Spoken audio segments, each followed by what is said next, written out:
Everybody, we're just getting Adam on. Give us 2 seconds and we'll be with you. Hope you're all well. Hello. Hi, can you hear me okay? Yes, I can hear you fine. How are you? I'm very well. How are you? Not too bad. So we're just waiting for a few more people to come on and then we shall get going. Awesome. Have you been busy today? You just had a meeting before this, haven't you? Yeah, so I had my kind of group coaching call session with a bunch of my clients happens, or we've moved it to 8 p.m. on a Tuesday night because I've got the wonderful joy of looking after my kids all the time at the moment. So my daytime is obliterated by looking after a 3-year-old and a 6-year-old. So I just about get them off to bed at 7 and then I start work for the day, which is nice. No, I think we've all turned into night owls, haven't we? Yeah, I'm not very good at it though. I like my sleep, so I can only manage. I did actually do did a podcast interview for someone else's podcast last week, and they were in California, so it was like whatever it was 3 p.m. their time. It was midnight here. Oh, and no. I started out by going, I may make no sense on this podcast at all, but I think it turned out okay. Okay, so we've got a nice little audience going at the moment now, so I think we can begin. Cool. So hello everyone and good evening. Thank you for joining us tonight for another Lash Chat Live. Tonight I'm joined by Adam Chatterley from Salon Business Secrets. That's right, isn't it? It is, yeah. So for those of you who don't know who Adam is, Adam, would you like to give a little introduction to yourself? Yes, absolutely. So I've been working with spas, salons, clinics, hotels for the past 20 years. The first 15 years of those was very much on a consultancy basis. I worked with sort of the big brand names, Virgin Active, Sheraton Hotels, Orient Express Hotels. As a consultant, I'd be brought in if there was something going on or they wanted to grow their business or open a new spa or something like that. So that's kind of when I was brought in to help get everything started off. But about 5 years ago, I decided I wanted to switch over and start helping the independents. I sort of was lucky enough to accidentally work with a couple and realized that I enjoyed it more. We were able to get a lot more done more quickly and really see those results. So I switched over to working with independents. I launched Salon Business Secrets, which was the sort of online website, which had a lot of ideas and articles and advice and stuff on there. A year later, I launched the Beauty Business Podcast, which I've been doing ever since. And now I'm full-time coaching and creating online courses to help independent salon owners, lash technicians, nail technicians, mobile therapists, or even owners of multiple salons. Perfect. So for us, for the business side of things, you're going to be a great help, hopefully. Yeah, I mean that's literally what I do. So I'm the person who gets excited about all the dull things about business. So I love numbers more than anything. I love diving into the P&Ls of a business and figuring out where they can make a bit more money, tweaks here and there, little percentage increases. So I'm really all about the money, all about the numbers, sorry, but using that to help grow businesses that way. So yeah, I make a bit of a joke of it. I'm like, I cannot tell you how to do anything better in the treatments that you do, but I certainly can make you more money and get you more clients. No, and we'll go into everything a little bit further, but first of all I want to start how I've started every Lash Chat Live, and okay. I want to ask you, how have you been coping, Adam, with lockdown and with COVID-19?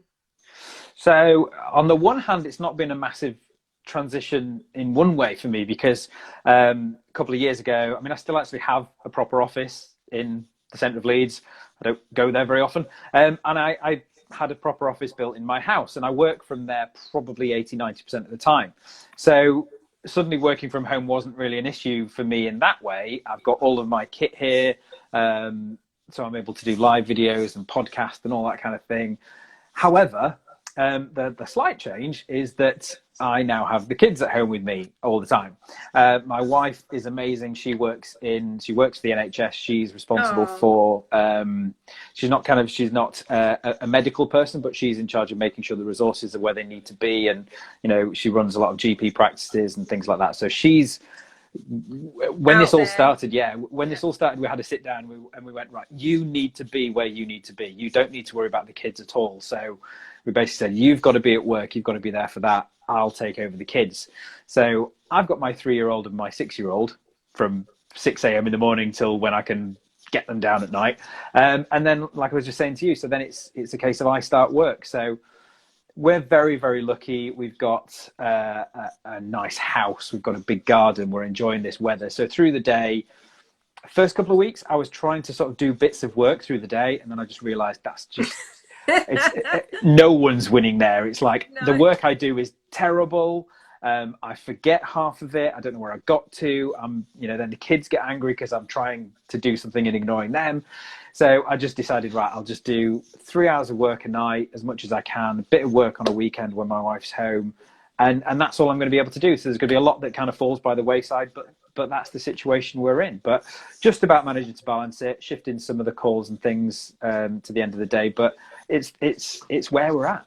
Yeah, I think everyone can relate to that. I mean, obviously, as beauticians and lash artists, we're unable to work at the moment, but there's definitely a lot of behind the scenes things that we are able to get on with, whether that's marketing or admin or catching up with our books or anything that we've got behind the scenes. But still, when you've got children at home and you're homeschooling, trying to allocate time for that in your day is definitely quite tricky. Yeah. So, no, well done though for taking care of the kids while your wife can go to work, and we obviously need her at the moment. So yeah, she did say to me at the beginning of this week, she went, well, it's the start of week 5. I was like, are you sure it's not week 73? Because it feels kind of like that. I know. Oh gosh. So anyway, moving on, Adam. You're quite a newbie to the lash industry. I am. Well, I mean, it's always been part of my world in terms of working with salon owners, but understanding that it's quite such a movement and a business model in its own right was definitely eye-opening when I came to your event last year. Yeah, so we were lucky enough to have you come and join us it was September event, wasn't it, that you came down to Stevenage and joined us for the was it September or was it November? Was it November? November, it was November. Yeah. I get confused, I've done a few now. The next one's September. Yeah, and you came and joined us, and it was a great hit and seemed to have been taken in and embraced by the lash industry, and you now have a whole new Instagram following of lash artists. I do. Everything on my Instagram feed now is all lashes and lash maps and new adhesives coming out. I know far more about lashes than I ever thought I was going to. And we even had you making a few fans at the last social, didn't we? You did, and I have said I've spoken about your event so fondly to so many others, because I was like, there's a lot of events that I go to that. Well, some of them, even as you go as a speaker, you turn up and they're like, right, do your thing, and then off you go. And you guys were just so welcoming, and I remember I was just kind of hovering around when you were doing all the sort of workshops at the tables, and someone went, come and sit down, you have a gun. I'm like, oh, no, it's fine. I'm like, no, come on, get involved. So I was doing little fans. And I was like, this is great. I'm loving this. And Emily's retesting you at the next event, isn't she? Oh, brilliant. Am I getting a qualification? Amazing. Right, so I think everyone wants to know a bit about why I've got you on here tonight. So I'm hoping you'll be able to help us with anything at all. But mainly I wanted to talk about a new action plan or crisis management plan that you have recently released. Yes. So talk to us. Tell us about what you involved. So, well, there was two sides to this. So when all this first kind of happened, we went onto lockdown, and I had this new kind of very much more limited amount of time to work.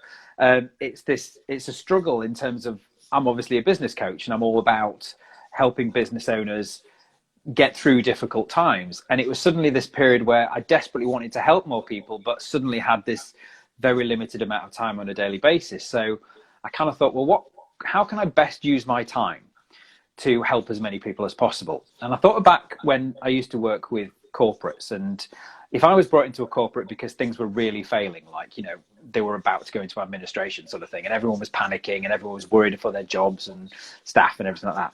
I remember the first thing we used to do was we used to come up with a multiple stage plan. And that way, all it meant was we were getting all the issues down on paper, categorizing them, assigning, who was looking after each one, and simply having the plan, even if we've not done anything to affect it yet, but simply having the plan meant everyone knew what was going on. Everyone knew there was a path forward. They knew which areas needed looking at. So I thought, well, can I do that on some sort of generic basis for beauty business owners? So over the course of the first week, I kind of went back and I looked at all the things that we needed to do. And that's basically what I created. It's a terribly named document. It's the world's longest and most boring name in the world. But the Beauty Business Owners Coronavirus Crisis Management Action Plan does what it says on the tin. Breathe. Yeah. But basically what it is, it's an 8-step plan covering, and it's to do 2 things. First of all, for anyone who was worried, anxious, stressed, all those kind of things, it was designed to be that kind of roadmap that they could follow to make sure that whilst we are off and you might be worried about money and if you've got staff and all these kind of things, it was just the process to work through. So that initially, I mean, step 1 is money. It's all the things you can do about money in terms of, contacting the people you owe money to and just telling them what the situation is. And immediately having, so many people have messaged me saying, just having those conversations with people made me feel so much better. They didn't necessarily get any resolutions from them, but just knowing that they'd done something about it made them feel so much better. So step 1 is money and going through all those things and just knowing how much you've got, knowing what you've got coming in, knowing what you've got going out, knowing what options you have to minimize those things or maximize those things. And then sort of each section I've got some sort of practical tips as well, that maybe you can do this, have you thought about doing that, and all that sort of thing. And then it moves on, it goes through communication and how important it is. I know everyone's been saying this, but it's so important to keep in touch with your clients at the moment. I've been saying email them every week, even if you've not got a huge amount to tell them, just reassure them that not only you're still there, that you've got a plan, that you are working through this, that all of that side of things, but equally that your clients are so important to you that even though you've got all this limited time and worry on your minds, you're still taking the time to send that message out to them because they are important to you. Yeah. And that's just going to build, it's really going to build this strong bond between you and your clients, even while you're not seeing them. So that's kind of the communication side of things, and some other tips and bits and pieces. And then it just kind of goes through, and there's even a little checklist we put at the beginning on a newer version of it, so that as you go through, you can tick every single thing off. And again, people have been messaging me saying, just going through that and ticking things off and knowing every day we're doing something to keep moving forwards, it's immediately making us feel more in control, and having this feeling that when we do come out the other side of this, everything's going to be okay. So that's basically what I put together. It's just that. And so I've kind of released it into the world and just given it away for free, and it's for anyone who wants it.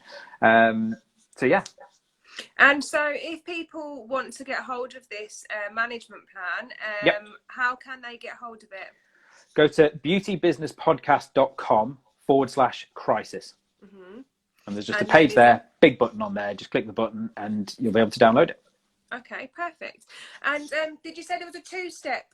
There was a second step that you said, or was it just the first? Well, there's 8 steps in total. So if you want, I'll just quickly run through them. So there's so the first step was money. Obviously, that's going to be the initial thing on people's minds. Then the sort of first proactive step in terms of moving the business forwards was communication. Why it's important to do it, how to do it, the things to talk about, all those kind of ideas. Then it's take ownership. So once you have started to communicate with your clients, really take ownership of this situation that we're in. There's no sidestepping it. There's no ignoring it. So, embrace it and start thinking about what things you can do for your business with the time you've got now. A lot of people are out there saying, we've all got so much time on our hands now, learn a language and, all these other things. It's like, well, actually, a lot of people don't have a lot of time on their hands. Some of us are suddenly busier than we were before. Yeah. So to go out and say you've suddenly got all this time on your hands, but equally, you've got some time. What can you do with the time that you have? Even if it means shifting around your working patterns, working in the evening, getting up very early in the morning, all those kind of things. What can you be doing? How can you use this as a reset for your business so that when you go back again, you've used the time wisely? Maybe it's just putting some systems in place. Maybe it is, really focusing on your social media and your brand and all those kind of things. What's next? Then it's team. If you have a team, and that's kind of the broader sense of the team as well. So it might be that you may work on your own in your business, but, do you have an accountant? Do you have someone who does your social media? Anyone who your business is connected with, reach out to them and reassure them and stay in contact with them as well. New working practices. We are all working from home. Now, I know you can't do lashes on people whilst we're in this situation, but, it's important to have an area you can do some work from. Yeah. Whatever it is.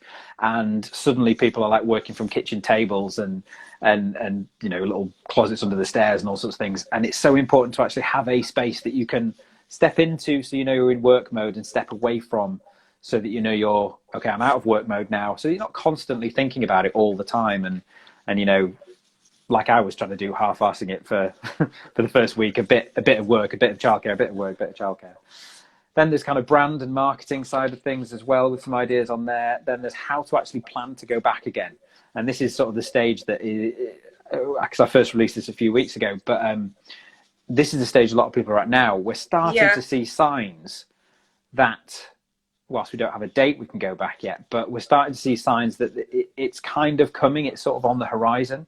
So it's like, well, we still don't know how we're going to be able to go back yet. So if you are in a salon, you know, are you going to be able to allow more than one person in at a time? You know, are there still going to be social distancing rules in place? Are you going to have to wear a face mask? All these different things. So I've basically said, you know, put all these things down on paper. And if these are in place, how can you still work? How can you mitigate those things? What options do you have? So with my own coaching clients, we've had one that's got a slightly larger salon, and we've basically said, right, could you put up some sort of temporary partition so that, you know, you could have two clients in the salon at once, but they would never meet because there's this kind of partition in between. Like almost like a screening. Exactly. So it's basically starting to plan for every kind of contingency there is. And when I first put this out there was like, you know, you might end up with 7 different plans because you don't know what's going to happen. My feeling now is we have a bit of an idea. So maybe you need to plan for, you know, one person in the salon at a time, or working on one client at a time. You know, do you need to make sure you've got face masks? Do you need to make sure you've left big gaps between clients? All the different things that you might need to do. I think this is a really good topic, actually, because I think that this is what all the people within the lash industry definitely are starting to think about or worry about, or are definitely starting to see within the lash forums and the lash groups. This is the main topic of conversation, the when we go back, how we're going to go back. Some people are just really excited to get back. Some people are petrified of going back to work, just because obviously the virus isn't just going to go poof and it's gone. Everyone's obviously, and a lot of work in practices like offices and stuff, it's easier for them to put into place, like even if we are going to continue to do the 2-meter distancing rules. But with the beauty industry, it's physically impossible. If you're a hairdresser or a beautician, you cannot keep a 2-meter distancing rule. Marina's just said, yes, the anxiety of working again so close to people. It's definitely a subject so close to home for many lash artists at the moment. And I think that what you've just said, if you have got a big salon, I definitely think if you can partition it or use screening, I think that is a really good idea. And almost I did a post on it recently and saying that even if they do lift the lockdown, we do need to make sure, even if it's just so we're doing our bit for the community as such, we need to make sure that we are still practicing safely. I mean, getting hold of masks even. I mean, at the moment, every person in the UK that's making masks or getting masks, they're all being donated to the NHS. And absolutely, there's a massive shortage of masks as well at the moment. Marina, again, she said there is a shortage of cleaning equipment. How can we provide all disposable items? It's going to be such a cost. And again, it's definitely, I think, a massive worry that is on everyone's mind. But I think it's important that we do keep the social distancing as much as we can and allow, like you said, one in, one out, not having too many people in salon at one time. Do you really need your receptionist back in straight away? Things like that, I think. Yeah, absolutely. And I mean, the way I've seen it as well, so at this particular moment in time, there's all these businesses ramping up, trying to produce all the masks and cleaning products and all that kind of thing. But there's been that time lag in doing it. I actually think by the time we go back to work, there'll be a lot of it available. Because I think it's a bit like the toilet roll situation, isn't it? Like when we first went into lockdown, there was no toilet roll, but now everywhere's got so much of it. Yeah, because everyone's, so there was that time lag. So I think there's so many companies converted over their manufacturing to doing this now. There's just been that time lag in getting it out into hospitals. I think in 3 weeks' time, we'll almost not be able to move for face masks because everyone will be making them. So it's little things like that. It's like, okay, you can't get them now, but you know you're potentially going to need them. So don't go mental and order 10,000 of them, but just make sure that you know you're keeping an eye on where you can actually get stock of them from, should you need them when you go back. So it's little planning things like that you can do now. And every single bit that you do, every single bit that you kind of write down on a piece of paper and know you've taken care of, it just all eases that anxiety of all of this stuff. Now, going back to what you were saying about what our clients going to feel coming back again, I was just literally on the call that we did, the coaching call I did before this, we were talking about this exact topic. And I said, well, we're all looking for things to talk about on social media with our clients at the moment that's not kind of directly about COVID-19. So I said, well, why not, just as a sort of curiosity piece, ask that as a question on your social media. Ask them, if the lockdown were to be lifted next week, what would be the first thing that you did, or would you book back in for your lashes done straight away? So you're not actively trying to get them to book in, you're asking the question. And it does two things. One, it's going to start a conversation between your community, which is going to be interesting anyway. And two, it's going to take the temperature of your clients to see, if it is lifted tomorrow, do they see it as a risk? Yeah. In which case, how can you address that and make them feel that it isn't as much of a risk? Maybe you need to be putting out there more information about all the hygiene and sterilization things that you already have in place to ease those fears. I just think that's a really useful thing that you could do, both as a conversation starter as well. Miss Grovey, I was about to say Groovy then, but it's not, it's Grovey. She said that she asked that today on her page. Can you tell us if you got any answers, and if you did, what the feedback was like? If you put in the comment box, that'd be great. Yeah, that'd be cool. Well done. Just so we can find out what if someone did reply onto hers. But yeah, no, I think we'll get a mix of clients. I think we'll get the older clients and the older generation. I don't think they're going to come out of hibernation just yet. No. I think that, for instance, my dad, he's in his 80s, and he's openly said to me that once they lift the lockdown, he's probably going to stay in for another 2 or 3 weeks. Good. Just to be safe. I think that's what they're being advised to do anyway. I've also, I think I saw on the telly, I'm not sure if it was the news or where I saw it, but something about a traffic light system. Have you seen this? That they're talking about. So we're on red at the moment, effectively. This is not a government thing. This is basically one of the advisors to the government has likened it to this. So they basically said, when we do come back, we'll come back on some sort of amber stance. Yeah. What that exactly means, he wasn't very clear on, but essentially it means some businesses will be able to go back. There will still be social distancing, all that kind of thing. Yeah. And then that will stay in place for a period of time. They'll monitor the hospital rates and infection rates and all that kind of thing. And should that be okay, they'll move on to a green phase, which will be kind of mostly back to normal. Now, the problem that I see with that was he was talking about a 5-week amber phase. Now, I just cannot see the great British public sticking to some people being back at work for 5 weeks. Personally, I think he's right. I think there's going to come back some sort of mid-phase like he was talking about.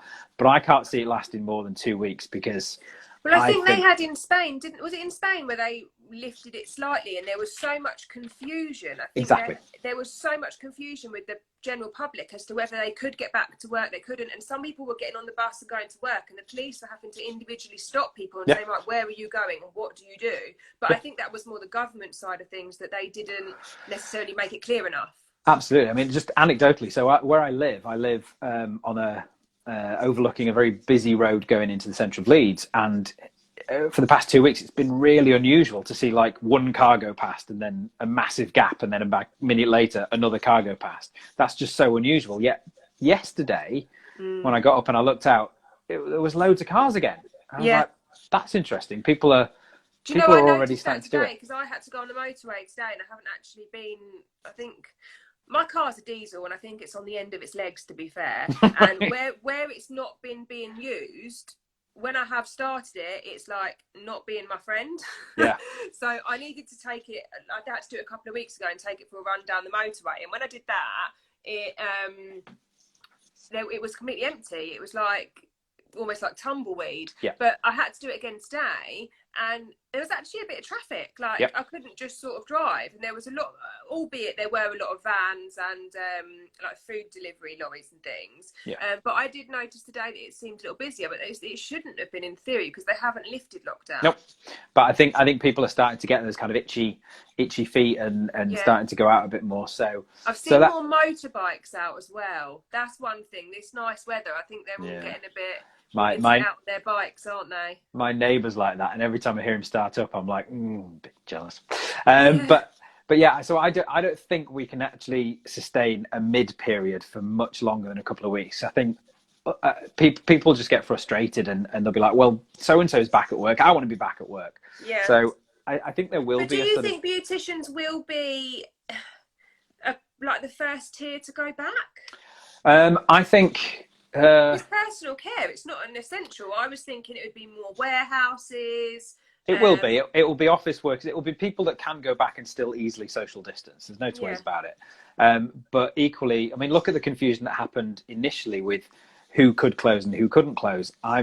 So I'm on the board of the UK Spa Association, and so we represent all the spas in the UK. And people were big spas at hotels were contacting us and going, should we close? Should we not close? Should we close? Yeah. And there was so much confusion around it. So the one thing that we have done as an association is we've tried to speak to the government and say, look, when you do lift the bans, you've got to be specific about which businesses can and can't open. And you can't leave it generic, like, because they said health clubs. And it's like, well, does that include spas? Does that include salons? Yeah. It was, when they did shut down, it was a very grey area, because they were saying like hairdressers, but then it's like, well, they're saying, and then they were saying spas, weren't they? But they weren't massage spas or something. They called them, they're called massage parlours. I was like, yeah, well done. You're really on it with the, and then I think recently they called them beauty shops or something. I was like, you're really on top of it there.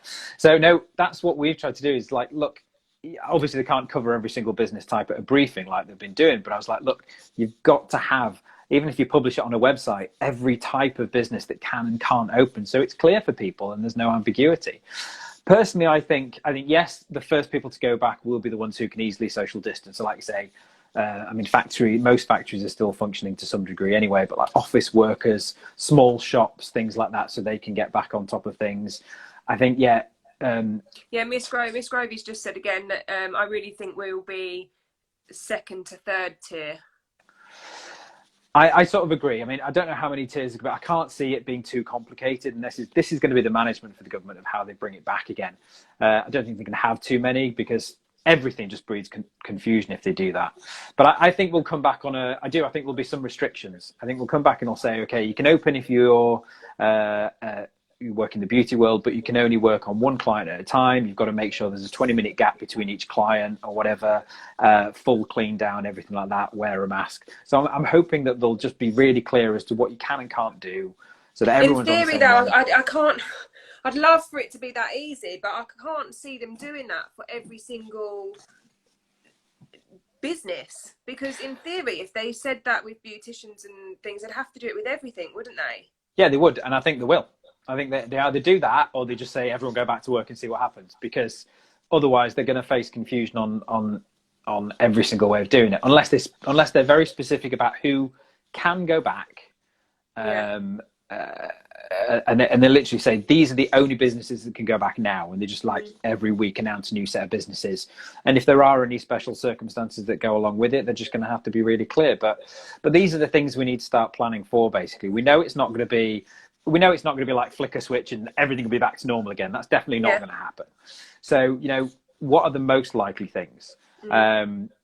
It's going to be working on a single person at a time. There's no two ways about that to start with. And so try and preempt those things that are going to come in and make sure you've taken account of them. So leave big gaps in your booking processes. But I personally would start to be contacting clients at the moment and seeing, who would be interested in booking in from a certain date. Miss Grovey said that she did reply to that, actually, and she said that her clients did say that they're all coming straight back. In answer to that as well, I actually forgot, not actually thinking to cancel this week's clients. Like, obviously, they knew they weren't coming, but I forgot to take it out of my booking system, which automatically reminds them. And one of my clients sent me a screenshot and was like, "Jen, are you working?" And I was like, no. I was like, "I'm not working." She was like, "Oh," and I was like, "Are you okay?" I was like, "I'm sorry to get your hopes up because you got a reminder message." And she texted me and she's like, "I'm actually wishing that I isolated with you." I was like... See, and that's it. That's the confidence you should have that clients are going to come back on the other side of this. They are going to come back in droves. It's just making sure you've managed it. So my sister's on here, the Odyssey Spa. They run an award-winning spa in Nebworth. And she said that all of their clients are booked back in from mid-June. So I'm guessing if obviously we're allowed to go back, they'll be back. And then Ariane has said that it's the training that what she's worried about, because a lot of lash artists, especially that are on here, I've seen quite a few pop up. I think Kira's on here as well. They're lash educators, so obviously they're going to be able to go back, which is a one-to-one. But if we're training and running training sessions, well, then you can have 2 students in a room, 2 models in a room, and then an educator. So it's a case of, if they say to us, can we go back, we're going to need to know as well about, like you said, like the specifics. Are you allowed to educate? But then if schools have gone back, yeah, so I can't see the difference. Again, so remember, like the week before we actually went on lockdown, and the advice was, get in contact with your clients, remind them if they've got a fever, if they've got a cough, if they've got, what was the other thing? Can't remember the other thing. Not to come in, temperature, not to come in. And, it could be that as well. That's the one benefit that we do have. You don't necessarily take walk-ins. So most of what you guys do is by appointment. So you can at least, even if it's the day before, you start contacting clients and saying, can I just double check with you that you did social distance and you've not got a cough and you've not got a fever. They or will 100% like lie if they know we're that's open. True. I'm not gonna. I'm just putting it out there. They will 100%. They know that we're physically working and that we're putting lashes on people. They'll be like, no. Yeah. I mean, to be fair, I think you are right. We do have to be strict, because there are times, and I think another thing that's discussed quite often on forums, where you think, oh, I've just done a client and she was coughing all over me, and they do still come for their appointment. They'll lay on the couch and be like, oh, I've got such a bad cold, I'm really sorry. And it's like, okay, well, thanks for that. I'm now going to get that cold. But I think if we do see anyone that comes in that does look like they're suffering with anything like that, we have to say to them, look, we've got to say no, I'm afraid, and we have to mask up to protect ourselves. And it may be a case that you say to clients, like, if we can't supply masks, maybe if we, because so many people have actually, members of the public have got masks now. The amount of people walking around Tesco's and Sainsbury's, if there is still a shortage of masks, could we even put a post out to say, if you've got a mask due to the shortage, please bring it? Yeah, you could do that. Absolutely. And that's the thing. So you do know who's coming to see you, and you can contact them. And yes, I accept that they may lie to you, but Marina's just said that as well. She was just about to say it's all lies. But to that certain degree, you can be sensible. You can advise your clients.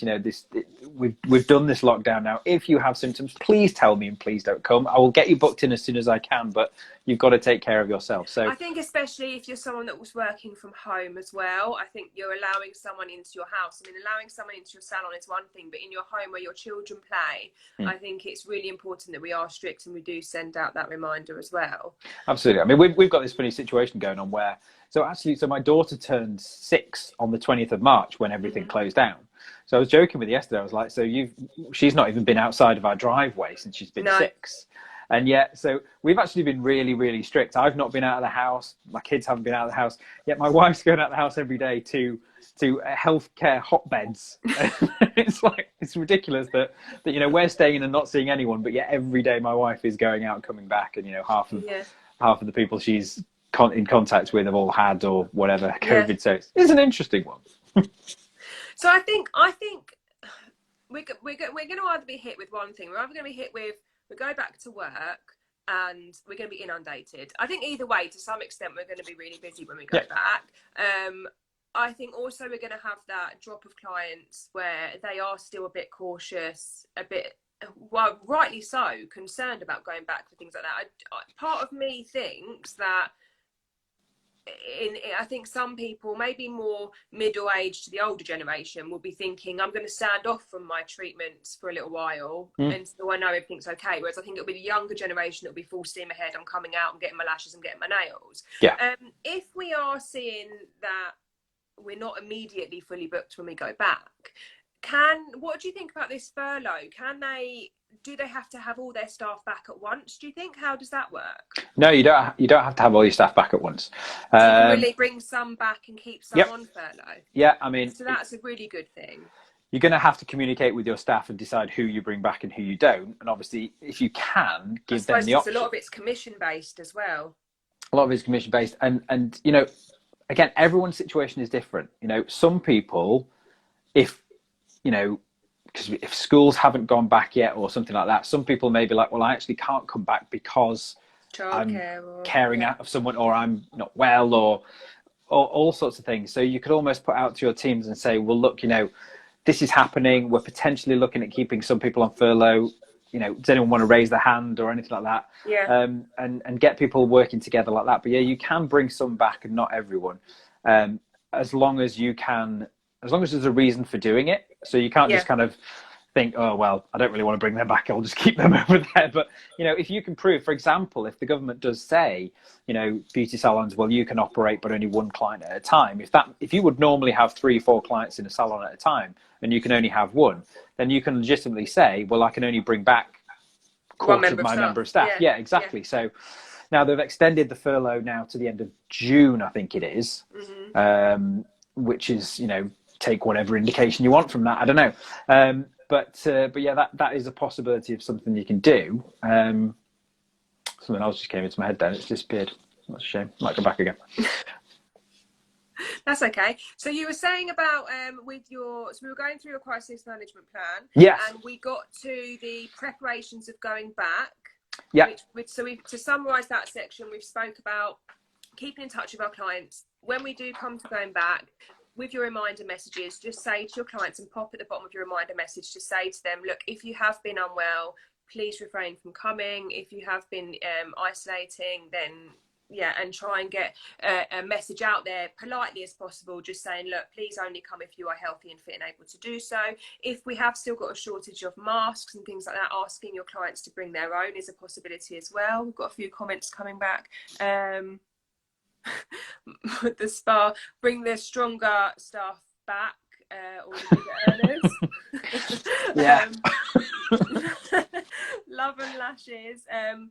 Your missed interesting live for me as your salon owner. I'm not quite get what that means. I think that's most. Your most interesting live for me, Genevieve, as a salon owner. Most. Oh, okay, perfect. Glad we're entertaining you and giving you some positive information. So to summarise, yes, we were saying, so send clients out a message before we actually come back, and just being polite but firm. Yep. If you do notice anyone coming back with any symptoms or any coughs, just say to them, look, you're not coming in. Still operating a 1 in, 1 out policy. If you have got a large salon, especially those lash artists that have those big salons that have got the one massive room in that has like 5 beds next to each other and just those curtains, I definitely think that would be a bit more of a risk. I think we need to maybe, whether you do like use a bed, miss a bed, you could do that, and then put partitions up, so don't have all your beds back open and leaving gaps in between, because a lot of lash artists, I know in salons and in spas, they have one treatment room per treatment, so one client, one therapist in one room. Whereas lash artists tend to set up a little differently, and they have maybe a big open space, but in that open space they'll have like 5 or 6 beds. So I think definitely we need to, maybe if you've got 6 beds, only open 3 beds and say to your clients you're working a 3-bed policy for social distancing still. I think that's another thing to consider. A lot of treatment rooms as well don't even have windows, do they? I'm just thinking about the spa. No, they're usually there's internal. no ventilation either, is there? Well, they'd have to have ventilation. They've got to have some, but they probably have some sort of air conditioning or fan or something like that. But but I mean, it's like a lot of health clubs. Every health club that I work with now have moved all their equipment, at least 2 meters apart for even when they go back again, because they know there's going to be some sort of social distancing, or people are going to be nervous. So they've literally, probably got half the equipment, but moved them further apart. So that's a good shout. So moving on to the next point on your list. So we kind of did step 7, plan for everything, which we kind of talked about, and then it's really take action now. It's what can you actually start putting in place. It's a little bit of an extension of the plan for everything. As we start to edge closer to it, as we start to find out a bit more, refine those plans down, and then start to actually put things in place. Like, even if it is order some face masks, even if it is, okay, how will I physically start to get people in? How am I going to decide which members of staff to bring back? When am I going to start taking bookings from? I've got some of my coaching clients starting to take bookings again from the 1st of June. Not saying we're definitely opening on the 1st of June, but saying, look, we'll start taking some bookings now, so that you guys know you've got an appointment booked in, and if we do open on that date, you've got it. And basically saying, we're not going to fill our days, because that's just going to create work in terms of rescheduling them, but we'll take, say, 6 bookings a day, or how half of whatever you could normally take from a certain date, so that you're being proactive and you're giving people that hope, and just saying, look, I'm not going to guarantee it's happening. If we are open by then, we'll do it. Something that was do you know, I feel really bad because it was only this week or last week. I can't remember what Lash Chat Live it was from. I think it might have been Joanna Lee's or Emma's, where we were discussing this about booking people back in. And I thought something was really clever how they'd done it, where they've said that they've booked out a 2-week appointment, but they're not dated. So they've got 2 weeks booked out of clients. Right. But, yeah. And they're going to basically say the first 2 They're weeks going to be the first 2 weeks. you put that in, but Good they've idea. not put a date to that. They've just basically just booked out 2 weeks of normal working hours, and then when they find out we can go, that goes in, recontact the clients, can you still make this date, you're booked in at this time, and they say yes or no. Perfect. I thought that was quite a good idea, rather than necessarily dating everything, because we just haven't got a date to work with, really.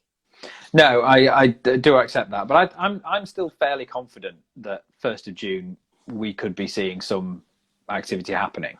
Yeah. I mean, I've even gone as far as saying I could see some businesses, possibly not all types of beauty business, but I could see some being able to open late May. The problem we've got as well, I think, is something has popped up in the groups as well, is stock and products. Now, obviously, most of us are lash artists. Some of us do brows and things like that. I think there are still people that do the whole shebang as such, and they do your facials, massage and everything like that. Yeah. One problem I know my sister's got is they've got thousands and thousands of pounds of Elemis stock, so she's actually been selling it to clients and doing sort of a doorstep delivery service. Excellent. So it's not just sat on the shelves, and she's been out every day with a boot full of products, dropping products off at the end of people's like a very driveways. high class milkman. Almost, yeah, but dropping Elemis products off in lovely gift bags. But she's had to think on her feet, because she's got one of the biggest Elemis accounts in our area, Right. and obviously having all that stock sitting on the shelf isn't. I'm just reading the comment that's come up. Love and Lashes, I don't think that's a good idea. Clients don't know what they're up to. It's going to be more hassle than starting from fresh. I'm just going to start fresh. Oh, okay, so that's in relation to booking clients back in. Clients, yeah. She prefers the idea of not booking anyone in and just booking on a first come, first served basis. So I suppose it depends on what you feel works for you and what's going to work for your business individually. There's no right or wrong answer. No, it's knowing what you're going to do. So even the fact that you've decided that's what you're going to do, that's giving you some confidence, because you've already planned what you're going to do.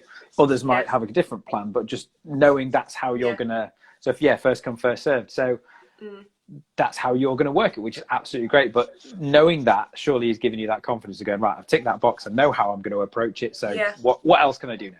Yeah, and then also going back to the products side of things, a lot of lash artists, if they haven't got stock already, obviously lash brands some of them have shut, some of them aren't open at the moment.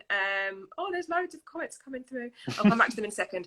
So loads of companies that are retailing lashes to everyone, they're not opening, or they have opened and they're posting limited days. So obviously we need to make sure we get restocked up, because if people had their adhesives opened obviously just before lockdown, we're going to need to open new adhesives. I mean, most lash technicians do have a spare in stock, but it's going to be a cost to us to restock almost the fresh products that we need to open. So already it's an outlay we're going to have to pay. Let me just get back to these questions. Jade Jones agreed. We have a list, but we'll book in as and when we get the go ahead. So she's got a waiting list. I'm guessing she'll go down in the order of the waiting list, and we'll go get people in one by one. Love and Lashes, oh my God, I need some Pro Collagen Marine Cream. How can I contact your sister? She's underneath you. She's the Odyssey star. So in relation to talking about pricing quickly, Adam, another hot topic in the industry is whether some lash artists are saying that when they go back, they're going to be charging full price. Yeah. Other lash artists are saying they're going to do a 10 or 20% welcome back. And other lash artists are saying they're going to do full sets for the price of infills. Now, what are your opinions on how the industry should charge? I would not change a thing. I wouldn't increase prices. I wouldn't reduce them at all. No. I don't think there's any need to do that. I think what you're doing there is it's potentially that panic of hearing all of, no one's got money, everyone's been laid off, all that kind of thing. It's not your place to put onto your client whether they do or don't have money, whether they should value it, shouldn't value it, anything like that. You should absolutely be charging what you were charging before. And so I think where some people stand is morally, because obviously you have your regular clients that are like your die-hard clients that you see every 2 or 3 weeks for lash maintenance or infills. And obviously, had lockdown not been put into place, they would have been coming in for their infills, which are obviously a significant amount cheaper than what a full set would be. So I think that's where some people stand. But I mean, I personally will just be offering, it is what it is. yeah. If they book in for a full set, they book in for a full set, because I'm going to probably book out. One thing I will do, what Joanna Lee said I think she's doing, is because I haven't been getting practice in, because I haven't been doing as much lash practice on sponges, because I simply haven't had the time by having children at home, and of the evenings I'm now doing this, or I've got the lash social competition coming up. I'm just going to give myself a little bit of extra time than what I normally would do, just so I can take my time getting those fresh sets on. That's sensible, yeah. But I mean, you guys have an incredible skill, and you have set your price based on. Yeah, so Lash Me by Jade has said the same. She said, I agree, we offer a specialist treatment and we shouldn't undervalue it. No, absolutely not. And by going back and saying, I'm going to do it cheaper, I'm going to do it less, you're automatically saying to people, I can do what I do for less money. Normally, I was charging too much before, so don't do that. I do get what you're saying, but equally, it's not any of your fault that this has been the situation. And it's going to take you the time to do a full set of lashes, so absolutely charge for it.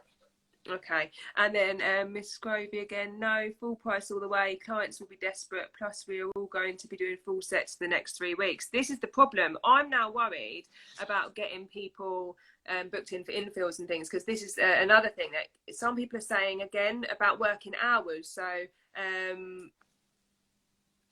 they could say, I'm not sure what Kira's saying then, they could save decent amount being on. They could save decent amount being on. I was going to say, I've not been out for any meals. I'm saving a fortune. Yeah, but then you're spending it on food shopping. So yeah, but I've not been going out for any nice meals. We usually go out once a week. So I've been looking at my bank account going, well, it's looking reasonably okay. So someone else has put, Flutterlicious Beauty, I've already said I'd offer discounts. I'd look terrible for going back on that now. Can I get away with it? Depends where you've said it, and I mean, and what you actually said. I mean, you could. Yeah, it's a tricky one. If you've already said you're doing discounts, if you put it out there, you've got to honour it. But you could certainly limit it. You could say, oh, it's for the first. So the first 10 discounted. Or something. Yeah, something like that, or like you said, the getting back in business first day offer or something like that. But generally speaking, no, I wouldn't be doing anything discounts. Oh, so Jade Jones being a bit controversial. We will be offering discounts for people that are in situations that have struggled financially. So Jade, tell me, how do you prove that then? Oh, regular clients, she's saying. So you just take the word for it, I suppose. Most clients are earning and not spending. So for those, it's different. I think it's really difficult to categorise though, no? I think it's almost all or nothing in my eyes. I'm not sure. I might be quite strict on this, but it's I wouldn't be changing price at all. I wouldn't be offering any kind of discounts. You guys have had it hard just as other people have had it hard. I think especially the ones that are self-employed and that haven't been furloughed, because we've got to wait till June before we get a penny. Yeah, tell me about it. We've not got anything coming in. We haven't got any 80% or. And it's just a case of we still don't know really how much we're going to be getting unless you go back through all your books and work out the average that you're going to get. It's just going to be a bit of a Russian roulette, isn't it? Yeah. I mean, it's going to be down to whatever you feel. And if you've got a client who has been with you, stuck with you, and because you know them so well and they wouldn't lie to you, and they've said that they're struggling, but they really want to come back and see you, on a one-by-one basis. If they've kind of supported you over time and they've been with you for years, then that's a different thing. But I would absolutely not be advertising any kind of discounts or anything like that. Right, let's see what we've got here. Oh my gosh. Love and Lashes, my accountant has given me an idea. What's the idea? Come on, you've got to sneaky. That. Yeah, you can't just give us a one-liner.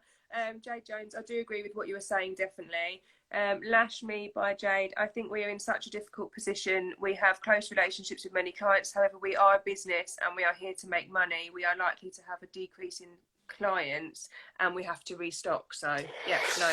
Well, I slightly disagree on the decrease in clients. I think you're going to see an increase in them because there's going to be some businesses that don't make it through this, and that's bad for them, but that's going to leave some clients out there who want their lashes done, want their nails done, want all sorts of things, and they're going to come somewhere. So I do believe there are going to be clients to be picked up on the other side of this. An alternative to offering people a discount or anything like that is, if they are struggling, say, well, no problem, pay me, half now and half, on the next payday or something like that. Yeah. I mean, don't go wild on it. Don't start offering massive credit things, but £10 a week. Yeah. there's a website to check out called Afterpay. Now, it's a company that's purely set up that allows small businesses to spread a single payment over 4 payments. It costs you nothing, and it costs the client nothing either. There's no interest to pay unless they fail to make a payment. So I think it's called Afterpay in the UK. It's called ClearPay in the US, or the other way around. Write it down, ladies. Afterpay. But it basically means you could offer a treatment to someone, they could pay, or you'd get the money all up front. Afterpay would basically take on the risk, and as long as the client made those 4 payments, I think it's 4 weekly or 4 bi-weekly. So you get the payment straight away. You get the money straight away. Afterpay takes on the thing. It doesn't cost them. They're not charged any interest. The only way that I've seen this. Yeah, I think I've seen this. Actually, it's a really good scheme, and basically it just means that, and yeah, they do make their money if someone fails to pay on time. But I don't think it's like crazy amounts. It's like, okay, well, you pay an admin fee of 10% if you miss a payment or something like that. But you're not talking about thousands and thousands of pounds. And if someone's coming to you and they're just like, look, I'm struggling a little bit, but I really want my lashes done, you could potentially say, well, look, here's an option we have. It's called Afterpay. It's a legitimate company. They're really well rated. You just answer a few questions on there. I get paid, and you get to spread the cost. And then you're not taking any of that risk. I think that's a really good thing. I think rather than doing discounts, offering something like that for your clients is definitely better, because then you're not out of pocket, but then you're seen to still be doing something to be compassionate and understanding of their situation. Yeah. So yeah, I think that's a really good idea. Good shout, that one. So another thing is, people are talking about, how I was saying about doing the full sets and then coming back for doing the infills, and if you're suddenly getting an influx of, say, 3 whole weeks of doing full sets, and then you've got to get all the infills in, obviously it's going to be a bit tricky. And also, like I said to Joanna Lee, I don't think that we should be giving ourselves burnout, because I think some people are looking to go straight in, full steam ahead, almost working Christmas hours for 2 months. 24 hours a day. And what's your point on that? Do you think that we should be putting ourselves out and working longer hours, or do you think we should just open what we should normally be working? So on that one, I've been a bit more sort of towards the, well, what could you work a bit more without killing yourself? Because if you have found it tough over this period of time, if you are struggling financially, you obviously want to get as many clients and as much money in as possible. Yes, I don't recommend literally working 24 hours and getting no sleep. But, can you look at what hours you can work? Can you shift them around? Is it worth asking clients questions now as to what times they would prefer to come, and maybe shifting your opening hours so that you could fit in a couple more clients a day, maybe. Or maybe if you only work 1 or 2 Saturdays a month, doing the 4. Doing more, yeah. It's all part of this planning thing. Looking at the plan and going, well, actually, I have been struggling financially. And it would be good to get as many clients as I can in. Start to look at that and go, well, what could I shift about how I used to work that would mean I could get, even if it's a couple more clients in a week, that's going to bring more money in more quickly for you and help you out, and potentially help your clients out because you've got more availability for them. Yeah. No, definitely. We're nearly coming up to time. We've only got about 6 minutes left. So if anyone else has got any comments to pop down, or anything they want to ask myself or Adam, or want us to quickly talk about, please feel free. We've got 6 minutes until Instagram will literally kick us off. Cool. You only get 1 hour. Is there anything else you wanted to quickly go over, Adam? Well, we mentioned it at the beginning, but obviously a bunch of people have jumped on now. So if you want to get hold of the action plan, it's beautybusinesspodcast.com/crisis, and it's just on there. You just click a button and download it. And also, I know Love and Lashes, they were asking about your podcast. Oh, okay. We haven't Cool. spoken about your podcast. We haven't spoken about the podcast. So quickly give us about 2 minutes on your podcast. So basically, every week I do an episode of the podcast, which you can find on all good podcast apps, or if you're really not sure about how that works, go to beautybusinesspodcast.com and you can listen to them on there. Essentially what I do, each week I give a piece of advice, talk about a particular topic. All of it's to do with business. Sometimes I'll have a guest on there who's an expert in their area. So we talk about everything from marketing to Facebook ads to imposter syndrome to how to have more confidence in what you do. Do you know what? Imposter syndrome, honestly, this is a weird thing. So all of my episodes are normally very practical, very, step by step. And I just had a lot of, I'd had a lot of my own clients sort of really struggling with confidence in terms of how they speak about what they do and feeling, well, why should people come to me? There's so many other businesses and all that kind of thing. So it's called imposter syndrome. It's where you basically don't feel good enough for what you do. So I did this episode on imposter syndrome, totally not what I would normally do. And there was no kind of necessarily practical advice. It was purely an exploration of this topic and explaining how it comes about. And it's the one episode that everybody mentions whenever I speak to them. And I'm like, I'm really great that got something for you, but it's totally not what I normally do. But yes, it's there. It's beautybusinesspodcast.com, or just look for it on iTunes. Let me just quickly get this. So Marina has said, before this ends, I have to say this chat has been so informative. Thank you. Oh, you're welcome. Another thank you. Lash Me by Jade. What was the download? Can you practice it on the Lash social? Adam, if you send me the link, I'll put the link to your crisis management plan, cool. And also the link to your podcast, because I think Love and Lashes, she's put, yes, is it on Spotify, because she can't see it? It's everywhere. Yeah, just basically search for the Beauty Business Podcast. It's on I'm assured by my team, it's on every single podcast application. It's definitely on Spotify as well. Okay, so the Beauty Business on Love and Lashes. Oh, more info about you. Ask questions now, people. We're gonna get cut off. Oh, okay.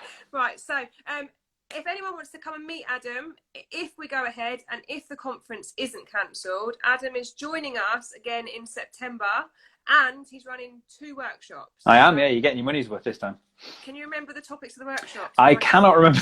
I think one's on websites, which is something that I'm kind of moving into, and the other one, I can't remember now. Sorry, should have looked that up. I've been thinking of the Lash of the Easter competition and not of the thing, and I was thinking, I hope he remembers, because I can't. We're useless. Yeah, we're terrible. Brain's gone. I've been dealing with kids for the past 5 weeks. What am I supposed to do?